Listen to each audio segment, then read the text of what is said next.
Well, this is it. You've come to the end of the course. I'm very proud of you for all the hard work that you've done so far. There's a lot to do. So I did want to take a couple minutes here to close the course, and I want to review some of the key concepts and topics that we covered in the class. So first, let's talk about the benefits of regular exercise and the impact that it has on your health. Now, this is something I really hope that you remember for a lifetime because it's really important. So exercising regularly can improve your health in a lot of ways, and some of the main ways we talked about, the ones I want you to remember, are that it can reduce your risk for diseases and ailments such as cancer, stroke, obesity, heart disease, things like that. It can also improve your mood, reduce your risk for depression, and it can help you sleep better. And of course, it can also help you strengthen your bones and your muscles. Okay. Now, obviously, we could talk about this all night, but we're going to move on to the next section. So the 5 components of fitness, I want you to remember as well, and these are important for overall health and wellness. So you have your cardiovascular endurance, which you can think of as your ability to run or bike or walk for extended periods of time without getting tired. Okay.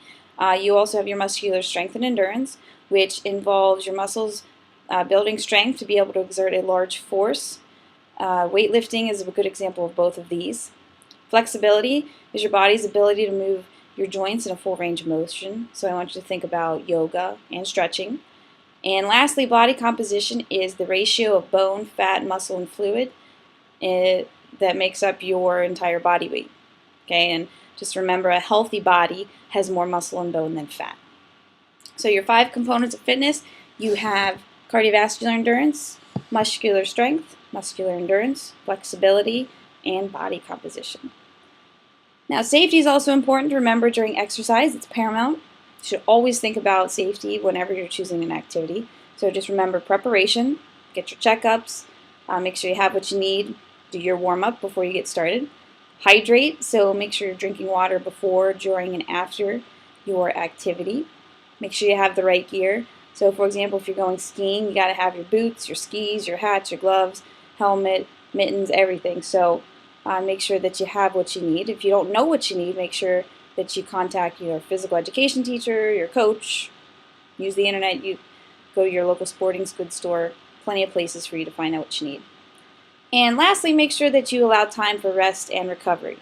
Okay, obviously, if you're not injured, you still want to give your body a day or two a week to recover from all the exercise you're doing. And if you are injured, rest is one of the most important components of recovery. And just remember, if you do get hurt, make sure you let somebody know, whether it's your coach, your teacher, your mom, parents, guardians, whoever. Okay. Now, don't forget that the other things that we learned about, on how to implement a proper workout plan. So make sure that you're exercising at your target heart rate zone. Okay, you want to be in this for 20 to 30 minutes so you can get your maximum health and fitness benefits. Now, if you forget how to calculate that, you can always go back and refer to the section on how to calculate your target heart rate zone. Remember to utilize the FIT principle: frequency, intensity, time, and type. Okay, frequency is how often you exercise, intensity is how hard you exercise, type is the kind of exercise you do, and time is how long you exercise. Okay, so your FIT principle, okay, use that to vary your workouts and improve your fitness levels. And you can also mix in high intensity interval training to further your fitness improvement. So this would involve short bouts of high intensity exercise followed by a recovery period. So maybe you sprint for 30 seconds and then you walk for a minute, and you do that 6 or 7 times as your workout. Okay, now you do have one more task before we end the course, and that is to continue regularly exercising. Okay, you got to try to get 60 minutes of physical activity a day, and then you might want to exercise 30 minutes, maybe 4 or 5 times a week. Okay, so if you're really up for another challenge, share your knowledge with other people. Encourage them to be physically active on a regular basis. Get your family involved. You can do activities together. I know we touched on motivation for a little bit in the last module. So participate with your family. It can be motivating, and it can be fun for you to help get them to improve their fitness. And you can almost be kind of like a little bit of a trainer. Okay. So yeah, share your knowledge. Advocate for health and physical activity. Okay, get out there and share your knowledge. Okay. So congratulations on completing the course, and I hope you've taken away a few things that you can apply to your life to help you remain physically active for a lifetime.